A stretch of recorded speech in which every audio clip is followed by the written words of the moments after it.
따라서 한번 해보겠습니다. 아름다운 땅에 이르게 하시나니. 어떤 땅에 이르게 하세요? 아름다운 땅에 이르게 하시나니. 하나님께서 우리를 아름다운 땅으로 인도하신다는 사실을 믿으세요? 신명기는 광야에서 가나안 땅으로 가는 그 여정에서 광야에 태어난 백성들에게 하셨던 말씀이라고 말씀을 드렸어요. 이번 주에 말씀을 묵상하는데 모세가 시내산에서 하나님의 계명을 받잖아요. 근데 시내산에서 계명을 받는데 시내산에서 계명을 받을 때가 애굽에서 나온 지 3개월이 되었을 때 그냥 가나안 땅으로 바로 가지 않으시고 시내산에서 머물면서 모세를 올라오라고 하시고 그 산 위에서 계명을 주었는데 이 계명은 하나님이 친히 기록하여 주신 거라는 거예요. 근데 이 계명을 받기 위해서 얼마나 머물러 있었어요? 40일을 주야로 금식하며 머물러 있었다. 돌아본 거예요. 하나님의 백성에게 주시는 말씀을 받기 위해 모세가 시내산에서 40일을 주야로 머물면서 계명을 받았다는 거예요. 그 받고 내려왔는데 밑에서 백성들이 우상을 섬김으로 그것이 하나님 말씀에 위배가 되니까 모세가 하나님께 묻지도 않고 깨뜨린 거잖아요. 그리고 하나님 말씀을 쫓아 다시 두 번째로 다시 올라가라고 해서 또 올라가는데 또 며칠 걸렸어요. 40일을 또 주야로 금식하고 기다리면서 말씀을 주었는데 그 말씀은 처음 주신 말씀과 똑같은 말씀이었다는 거예요. 예를 들어서 말씀을 가지고 내려왔는데 백성들이 그새 참지 못하고 우상을 섬기고 자기 멋대로 막 신을 예배하고 있는 거야. 하나님이 이 말씀을 고쳐야 되겠다.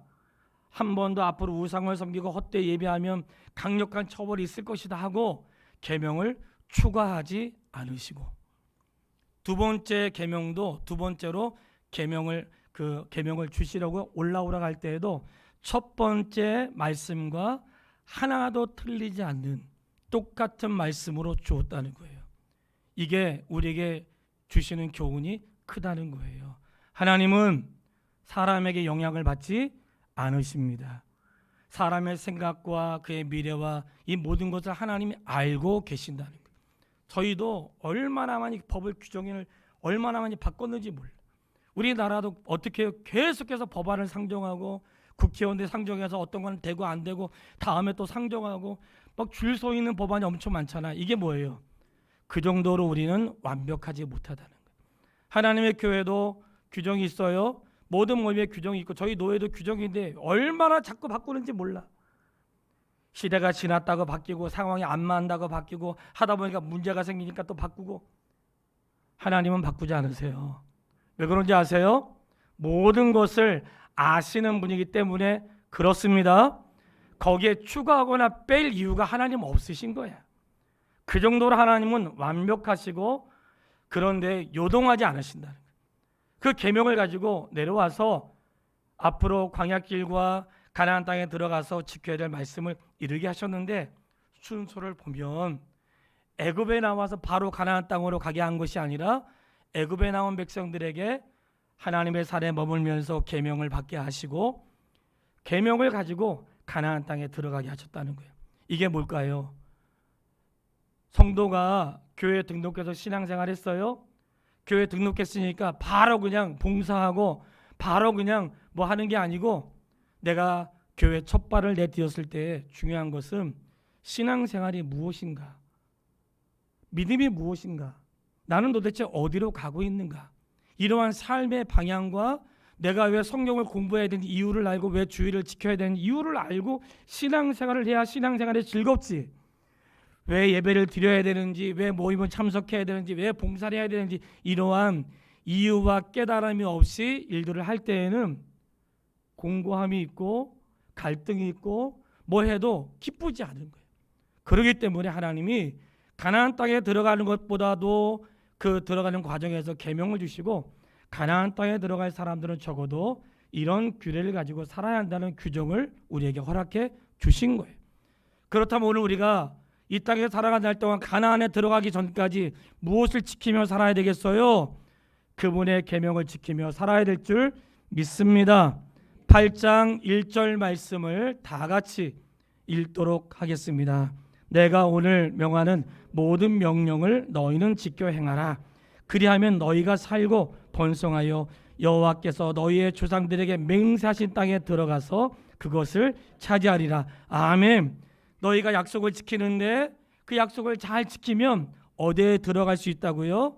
내가 너희 조상들에게 맹세하여 약속한 땅. 그 땅에 들어가는데 그 땅에 들어갈 때는 규칙이 있어. 태어났다고 다 가는 거 아니고 규칙이 있는데 그 규칙은 하나님 말씀을 듣는 거야.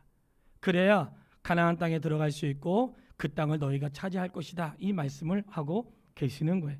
우리가 천국 백성 되는 것도 규칙이 있습니다. 그 규칙은 예배당에 나오는 게 끝난 게 아니에요. 예배당에 나와서 그분을 내 인생의 구주로 영접하고 그리고 그 인생에 예수 그리스도를 내 인생의 주로 삼아 남은 생애를 살아가는 것. 그래서 내가 생애를 살아갈 때 어떤 갈등이 있을 때 말씀을 내 인생의 기준으로 삼고 하나님이 원하시는 것하고 원하지 않는 것을 하지 않으면서 그렇게 살아가면서 약속의 땅을 차지하는 것인 줄 믿으세요? 그 기간을 무엇이라고 하는가? 8장 2절 말씀 읽겠습니다. 내 하나님 여호와께서 이 40년 동안에 내게 광야의 길을 걷게 하신 것을 기억하라. 이는 너를 낮추시며 너를 시험하사 내 마음이 어떠한지 그 명령을 지키는지 지키지 않는지 알려 하심이라. 아멘. 이 40년 동안 광야의 길을 걷게 하신 것을 기억하라. 광야의 길을 걷게 하신 분이 누굴까요? 하나님이세요. 오늘 예배하는 성도 여러분, 사람들이 종종 인생을 광야와 같다고도 하고 광야와 같다는 것은 쉽지 않고 힘들다는 거죠. 근데 힘들고 쉽지 않은 이 길을 누가 걷게 하신 거예요? 하나님이 걷게 하신 거예요. 광야의 길은 하나님이 걷게 하신 거예요. 누가 자기 자식이 어려운 거를 기뻐하는 분모가 어디 있겠어요? 할 수 있으면 어렵지 않고 할 수 있으면 형통하고 이왕이면 밥 굶지 않고 살 수 있도록 내가 다 해주고 하면 얼마나 좋겠어요. 그런데 아무리 해도 살아내고 그 일을 하는 것은 본인 자신이어야 한단 말이지. 그렇기 때문에 하나님이 광야의 길을 걷는 동안에 이스라엘 백성은 40년이었지만 아브라함에게는 25년 후에 약속을 주었으니까 그에게는 25년이었고 노아에게는 말씀하시고 120년 후에 있었으니까 그에게 광야의 시간은 120년이었고 우리는 사람마다 다르지만 광야의 시간이 우리에게도 있다는 것을 깨닫게 되는데 하나님은 그 광야의 길을 피하게 하지 않으셨다는 거예요. 이 말씀은 모든 성도는 광야의 길을 반드시 걸어가야 되는데 이 광야에서 무엇을 만나는가? 너를 낮추게 하시며 너로 줄이게 하시며 여기까지는 속상하잖아요. 또 낮아져야 돼. 또 줄여야 돼. 근데 광야의 길은 힘들고 어려운 곳만 있나요? 너로 평생에 먹어보지 못했던 만나를 먹게 하시고 기적도 경험하게 하신 거죠. 그러니까 광야의 길은 어려움만 있는 게 아니라 기적도 경험하고 하나님의 살아계심을 느낄 수 있는 길이었다는 거예요. 자, 근데 이 길에서 너무 중요한 거 우리 말씀에 있잖아요. 3절 이하에 사람이 떡으로만 사는 것이 아니요 무엇으로 살아요?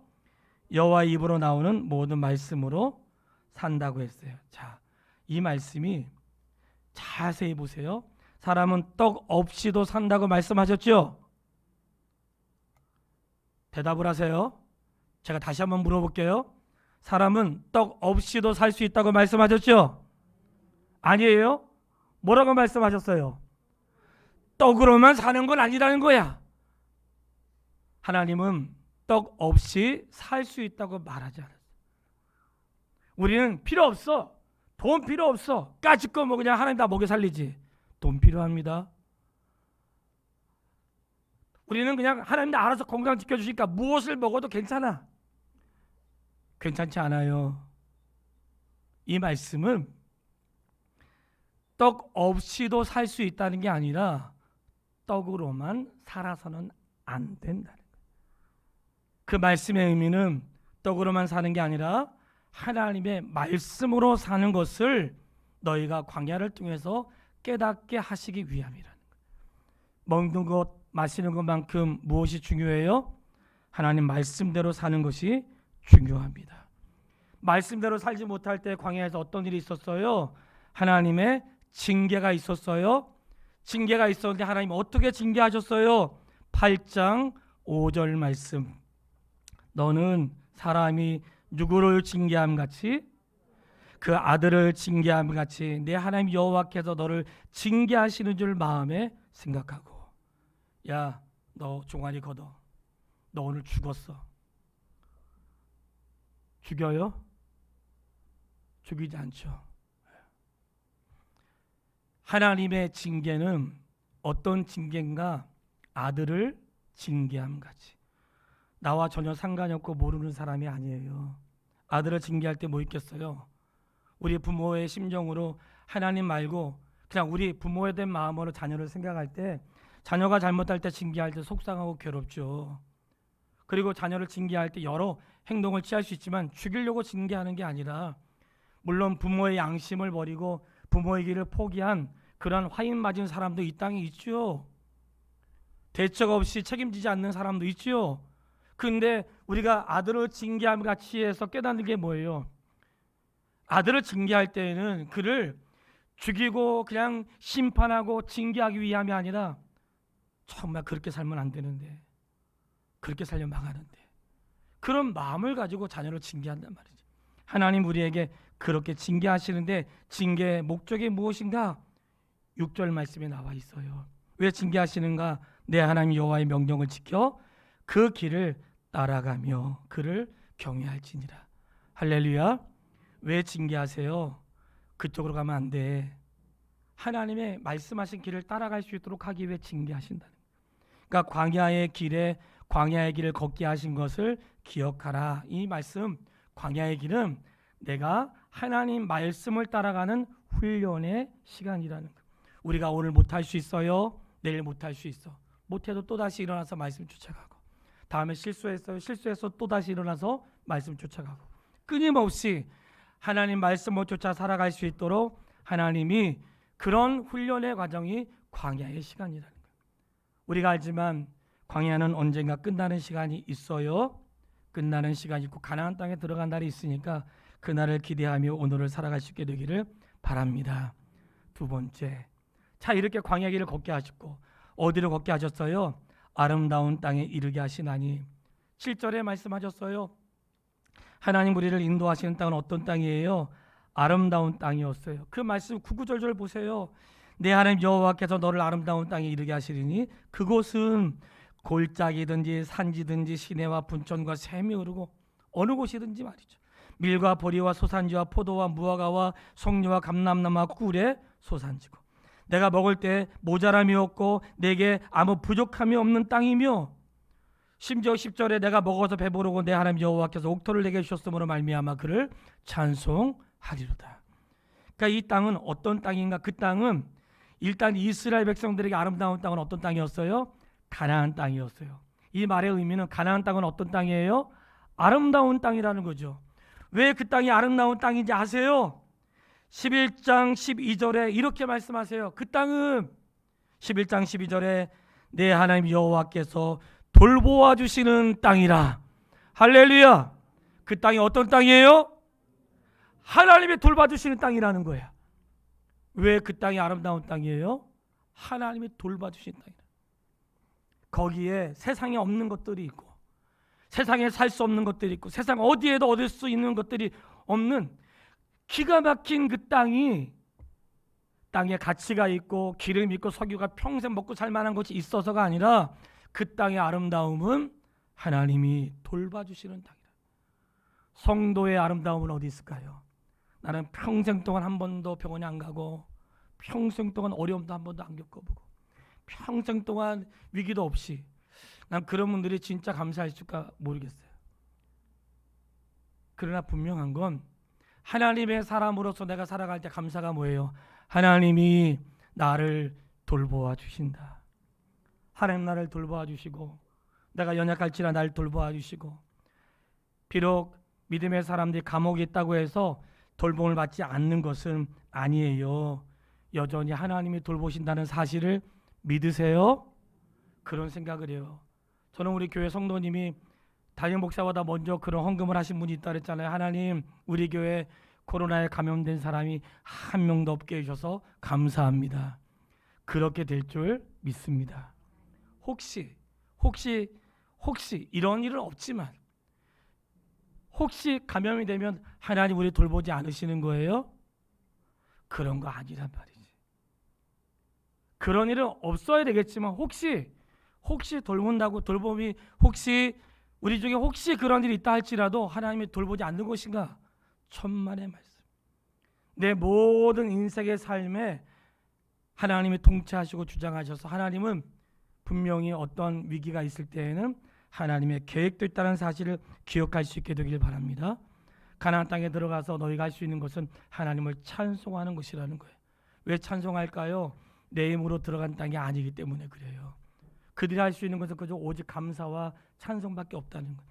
하나님 나라는 이 가나안 땅으로 비유하는데 우리가 하나님 나라의 아름다운 땅으로 인도한다는 것은 하나님의 나라로 우리 인도하신다는 것이고 그 안에는 모든 부족함이 없다는 거예요. 이 사실을 꼭 믿으시기를 바라요.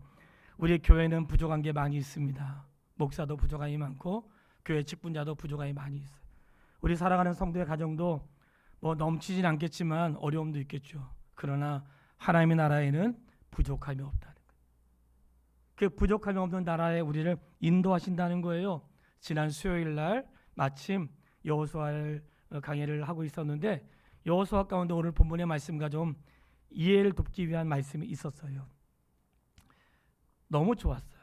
그래서 이 오늘 본문의 말씀과 연관이 되는 거기 때문에 잠깐 말씀을 드리면 여호수아에게 두 가지 사명이 있었는데 하나는 이스라엘 백성을 가나안 땅으로 데리고 들어가는 것이고 들어가서 땅을 분배하는 것이 여호수아의 사명이었어요.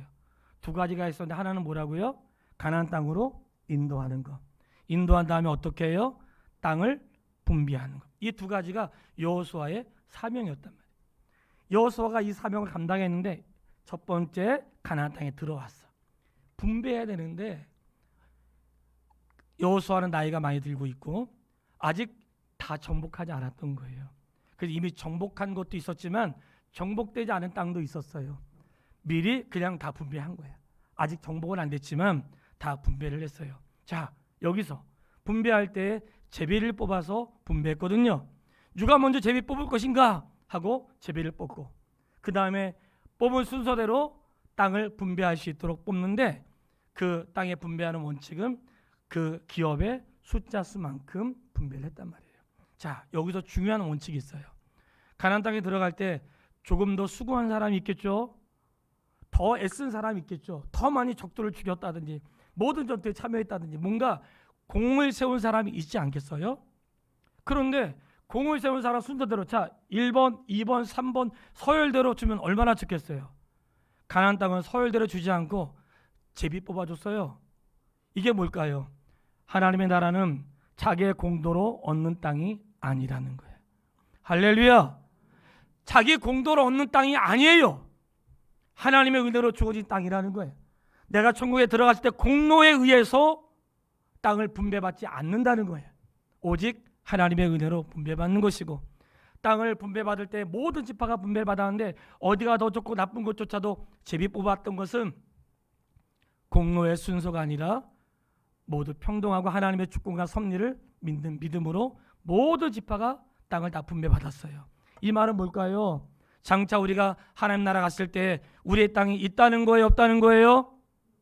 자신 있게 말씀하세요. 있습니다. 내가 너희를 위하여 처소를 예비하러 가노니 내가 나 있는 곳에 너희도 있게 하리라.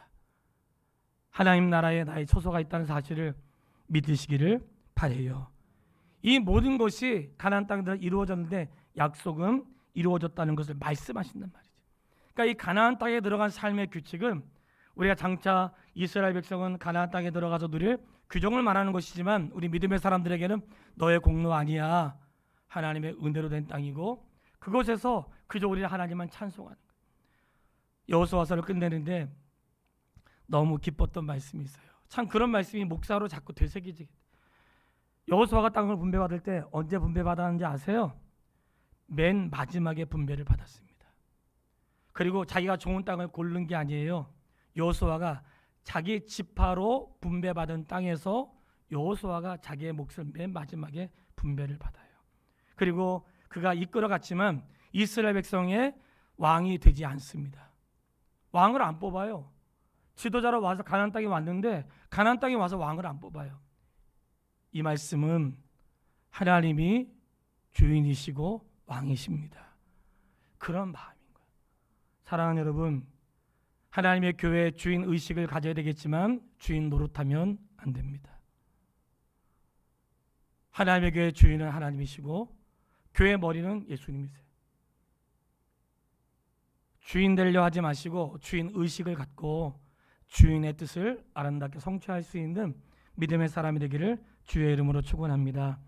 저는 하나님이 가나안 땅 그리고 이스라엘 백성을 가나안 땅으로 인도하신 것처럼 우리를 아름다운 땅으로 인도하신단 말이지. 성도에게 아름다운 땅은 어디겠어요? 강남이 아니에요. 타워팰리스 같은 높은 빌딩이 아니라고. 성경이 말씀하고 있는 아름다운 땅은 하나님의 나라를 말씀하고 있는 거죠. 왜 예수 믿어요? 예수님의 출생 자체에 예수님의 이름에 복음의 내용이 나오고 교회가 해야 될 일이 나오는 거예요. 아들을 낳으리니 이름을 예수라 하라. 이는 그가 자기 백성을 저의 죄에서 구원할 자이십니다. 예수님이 이 땅에서 하시려고 하시는 말씀이 뭐예요? 죄에서 구원하기 위하여 오셨다는 거예요. 요한복음 3장 16절 다 알잖아요. 하나님이 세상을 이처럼 사랑하사 독생자를 주셨으니 이는 저를 믿는 자마다 멸망하지 않고 영생을 얻게 하려 하십니다. 그러니까 예수님이 이 땅에 오신 이유가 뭐예요? 예수님 믿어서 멸망하지 않고 영생을 얻게 하기 위해서 오셨다는 거예요. 이게 하나님의 교회가 이 땅에 존재하는 일이고 우리가 예수 믿어서 가야 될 길인 걸 믿으세요. 아예 교회 나왔는데 내 인생에 달라지는 거 하나도 없고 교회 나왔는데 뭐 복도 못 받는 것 같고 아직 갈 길이 머신 분이고 교회의 가장 중심에는 내 삶의 형편이 아니에요. 설로역정을 읽으신 분들은 알지만 거기에 목사와 성도를 부끄럽게 하는 내용이 있더라고요. 목사가 목사의 직을 자기의 유익을 위하여 목사의 직을 하려고 하는 사람도 있다는 거예요. 먹고 살기 위해서 은퇴하고 할 일 없어가지고 뭐라도 좀 받으려고 또는 사람들이 존경받으려고 하는 사람도 있다는 거예요. 사업하는 사람들이 교회 가는 이유가 예수 믿고 구원받기 위해서가 아니라 교회 가면 장사가 좀 된다고 하더라. 성도들이 좀 이용하니까 그래도 좀 없는 것보다 낫다고 하더라. 그래서 이용하는 사람도 있다는 거예요. 아니 어쩌면 그렇게 리얼하게 글을 써란다 모르겠어. 사람은 몰라도 하나님 아시죠? 자기의 유익을 위해서 신앙생활 할 수 있으나 빨리 바꿔야 됩니다. 그리고 그렇게 끝을 마치면 내 인생에 대해서 어디로 갈지 돌아보세요. 사랑하는 여러분, 이 말씀을 드리는 것은 오늘 하나님의 교회가 무엇을 위해 존재하는지 우리는 알아야 된다는 거예요. 하나님이 이 땅에 교회를 존재할 이유가 있단 말이죠. 그들이 분배한 다음에 우리 알잖아요. 이스라엘 백성이 가나안 땅을 넘어가기 전에 가나안 땅 요단강을 건너가기 전에 땅을 분배받았던 사람들이 있었어요. 루벤, 갓, 므낫세 반지파. 이 두 지파반은 요단강을 건너가기에 땅을 이미 분배를 받은 거예요. 그리고 그들과 함께 전투에 참여했고 정복한 다음에 고향으로 돌아가죠. 고향으로 돌아가는데 고향으로 돌아가는 길에 이들이 제단을 하나 쌓은 거예요. 이스라엘 백성은 제단 아무데나 쌓으면 큰일 납니다. 하나님이 지정해 놓은 장소에서만 예배를 드려야 되는데 소문을 들었어요. 그들이 돌아가면서 요단강가에 제단을 쌓았다 하더라. 그러니까 이스라엘 백성들이 전쟁하려고 모인 거예요. 왜냐하면 그들이 경험했거든. 하나님 외에 다른 신을 섬기거나 하나님이 정하신 것 외에 다른 어떠한 그 단을 쌓을 때 그들이 겪었던 고난을 기억한 거예요. 그래서 그들과 전투하려고 모였는데 이 두 지파 반이 이 제단은 다른 신을 섬기기 위한 제단이 아니라 우리는 다 알고 있는데 우리의 후손들이 도대체 저놈들은 누구야? 우리 백성 맞아? 우리 후손들은 이 역사를 모르지 않냐? 그래서 우리 후손들도 이 강을 건너와서 하나님을 예배할 수 있는 사람이라는 것을 확인하기 위한 기념비라는 거예요. 참 지혜로운 사람이죠. 우리 후손들이 하나님을 예배할 수 있는 우리도 후손이다 하는 것들을 기념하기 위한 기념비라고 생각하니까 싸우지 않고 돌아갔어요. 여기서 중요한 내용이 있습니다. 어떤 분은 성격과 기질을 따라서 나는 화끈한 게 좋아가지고 순복으로 가고, 어떤 사람은 나는 조용한 게 좋아가지고 장로교로 가고, 이게 다 다르잖아요. 성격이 다 달라.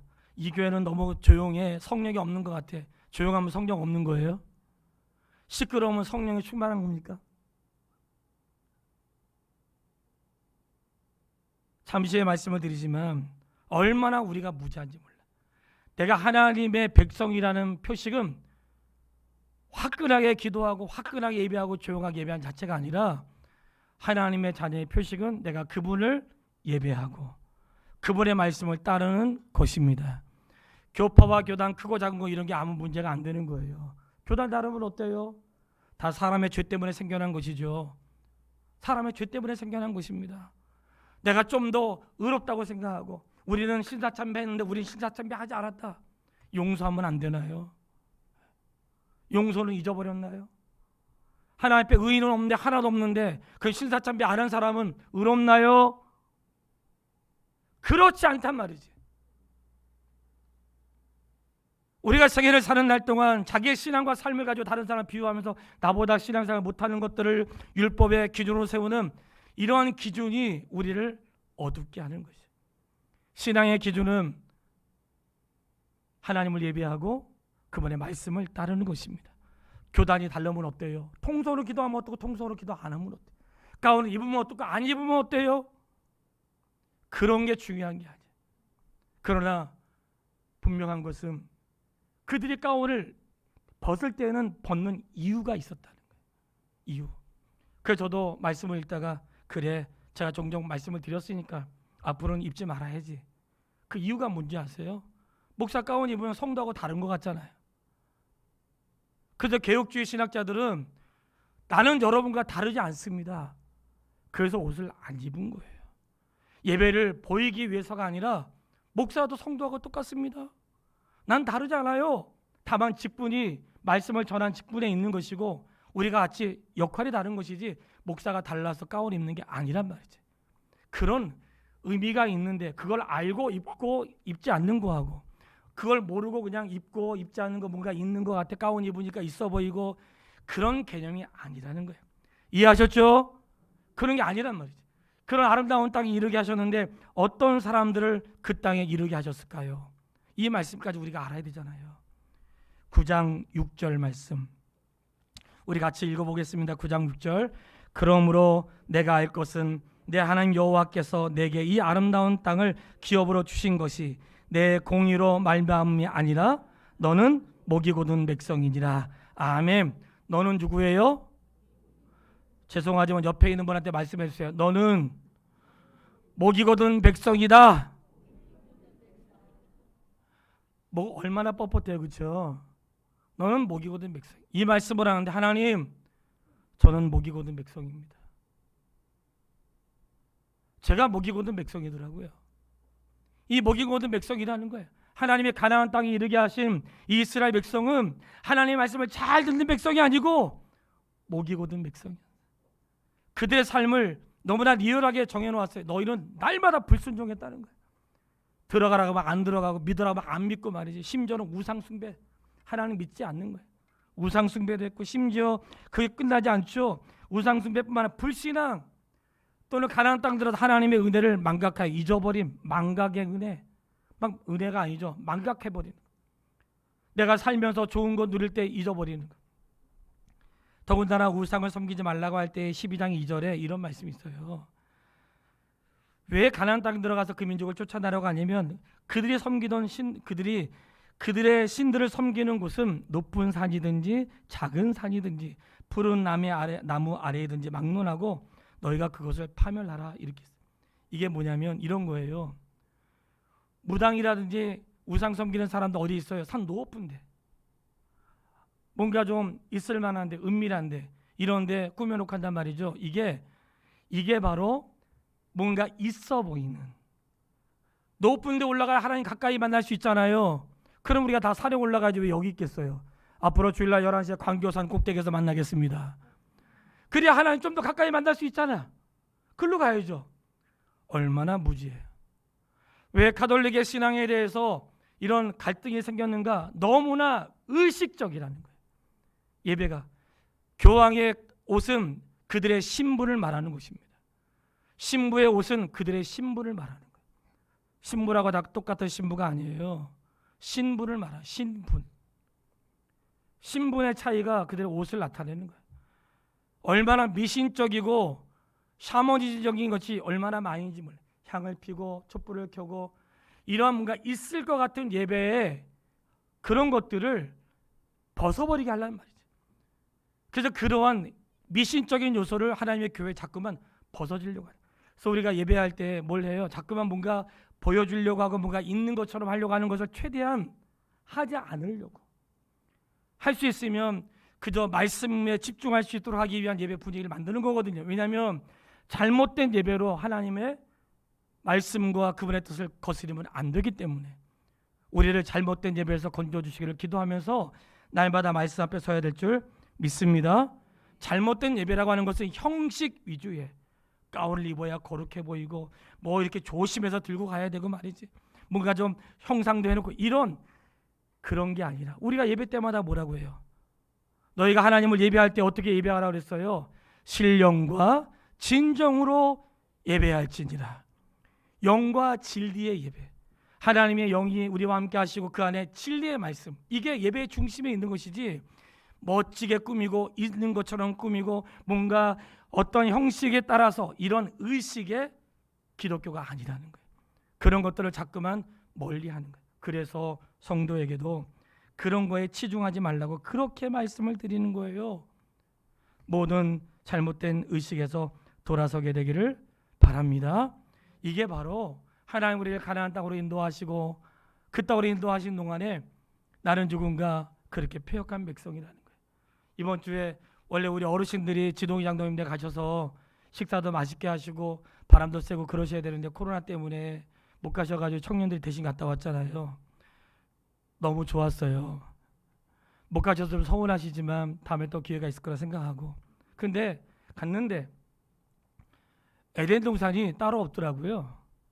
갔더니 정원도 있고 물고기도 있고 닭도 있고 개도 있고 오리도 있고 나무도 그냥 다 있어. 별게 별게 다 있더라고요. 거기에 또 아담과 하와도 있네. 근데 그 뭐 밭이 전부 다 장로님 건 줄 알았더니 아니래. 그냥 지나다 그냥 들은 말이에요. 그 뒤에 밭은 다른 사람 건데 땅을 샀는데 거기 들어가는 진입로가 없다네. 집을 지을 수가 없대요. 진입로가 없어가지고. 누군가는 거짓말했든지 속았든지 했겠죠. 제가 그냥 갔다 오면 생각했어요. 야 정말 목사는 그 주의 말씀을 늘 묵상하라고 생각을 하니까 그 땅을 샀는데 살 때는 샀죠. 뭔가 계획해서 샀죠. 근데 갔더니 진입로가 없어. 그러니까 못 짓는다는 거야. 하나님 나라에는 그런 일은 절대로 일어나지 않습니다. 아멘, 아멘 하신 거죠? 깜짝 놀랐어요. 안 하신 줄 알고. 하나님 나라에는 그러한 일이 없다고. 그런 줄 알았는데 가보니까 에이 없네. 길이 있는 줄 알았는데 길도 없어. 그런 일은 일어나지 않는다는 거예요. 하나님 나라는 약속의 땅을 인도하신 것처럼 그 나라는 그런 땅이 아니에요. 하나님 약속하신 대로 그 땅에는 부족함이 없고 모자람이 없고 하나님을 찬양하되 우리가 늘 바라보는 것처럼 거기서 늘 하나님을 찬양하는 그런 날이 우리 삶에 가는 길이니까 사랑하는 여러분 우리가 그 날을 기대하며 살 수 있게 되기를 바랍니다. 신명기를 읽을 때 그런 말씀이 있더라고요. 11장 2절에 너희의 자녀는 알지도 못하고 보지도 못하였으나 11장 7절 너희가 여호와께서 행하신 이 모든 일들을 너희의 눈으로 보았느니라. 이 말씀은 이스라엘 백성이 애굽을 나올 때 자녀들은 몰랐죠. 뱃속에 있었거나 태어나지 않았으니까. 홍해를 건넌 거 몰랐고요. 만나와 매출하기 모르고요. 하나님께서 기적과 같은 삶을 살았던 거 부모는 알지만 자녀들은 몰랐어. 어떻게 하라는 거예요? 너희는 봤고 자녀는 보지 못했으니까 보았던 너희들이 자녀들에게 말하라는 거예요. 우리는 신앙생활하면서 하나님의 은혜를 경험했어요. 경험하지 못한 사람들이 많이 있습니다. 어떻게 하라는 거예요? 하나님 모두에게 똑같이 경험시켜주지 않으시고 경험했던 너가 그들에게 말하라는 거예요. 은혜를 입었던 너가 그들에게 말하라는 것이 이렇게 복음은 전해지는 것인 줄 믿으세요. 그 아름다운 땅에 이르기 전까지 우리가 마음에 품어야 될 것이 있습니다. 선로역정 해설자의 집에서 등장하는 건데 해설자의 집에서 두 개의 의자가 나온다고 했어요. 하나는 정욕의 의자고 하나는 인내의 의자예요. 그 길을 걸어가는 자에게 여러 가지 보여주었던 것 중에서 그 의자를 보여준 거예요. 정욕은 뭐냐? 미래는 상관없어. 오늘 열심히 살고 오늘 즐겁고 오늘 행복하면 돼. 미래는 내 거 아니야 하고 살아가는 사람이 있고, 인내의 의자는 내가 미래에 들어갈 그 나라를 확실히 알고 그 나라가 어떤 나라인지 알고 내가 들어가서 상급받을 그곳을 알기 때문에 오늘 육신의 정욕과 이생의 자랑을 쫓아 사는 것이 아니라 인내하면서 약속을 쫓아 사는 사람이라는 거예요. 할렐루야. 우리가 어떤 사람이 돼야 되겠어요? 정욕의 사람이 아니라 인내의 사람이 돼서 하나님이 이스라엘 백성을 광야를 통과하여 가나안 땅에 이르게 하신 것처럼 우리를 이 땅의 일들을 시간을 통하여 하나님 나라에 이르게 하실 줄 믿습니다. 그날을 기억하면서 사는 것이 믿음의 사람의 삶의 태도인 거예요. 성도 여러분, 정말로 속상하고 괴로울 때 많습니다. 오늘날 교회 가운데 제가 그리하지 않으려고 무진장 노력하고요. 성도에게 복 받으러 가면서 안수하고 막 이상한 짓 하고 돈 받고 별 이상한 요식행위 나는 수많은 그러한 곳도 많이 있죠. 정말 속상해. 하나님의 교회가 늘 그래서 제가 성도들에게 말하는 거예요. 돈 때문에 교회 나오지 못한다는 말 없도록. 적어도 우리가 돈 때문에 교회 못 나오겠다는 말은 듣지 않도록 우리가 신앙생활 해야 되겠다. 가난한 사람은 대접받지 못하더라. 그런 소리 듣지 않도록 우리가 힘써야 되겠다. 그 이유는 교회의 존재 목적이 목사의 삶의 부요함이나 교회 존재의 목적이 내 삶의 윤택함에 있지 않고 예수 믿어 멸망당하지 않고 영원한 삶을 사는 데 있음을 믿으세요. 그 일을 위해 먼저 우리가 헌신하고 영혼의 삶의 구원 얻기 위해서 참고 그가 구원의 은혜를 입을 때까지 인내해주고 그런 삶이 교회에 있어야 될 하나님의 은혜라는 것이에요. 교회는 그런 곳입니다. 그 일을 위해 필요한 것이에요. 하나님 떡 필요 없다고 말씀하지 않았어요. 필요하다 그랬어요. 그러나 그것으로만 살 수 없다는 거예요. 오늘 한 가지로만 살아가면 빨리 삶의 길을 돌이키시기 바라요. 그것만으로 살 수 없습니다. 그걸로 죽지 않을 수 있겠죠. 그러나 계속 그렇게 가면 영원히 죽습니다.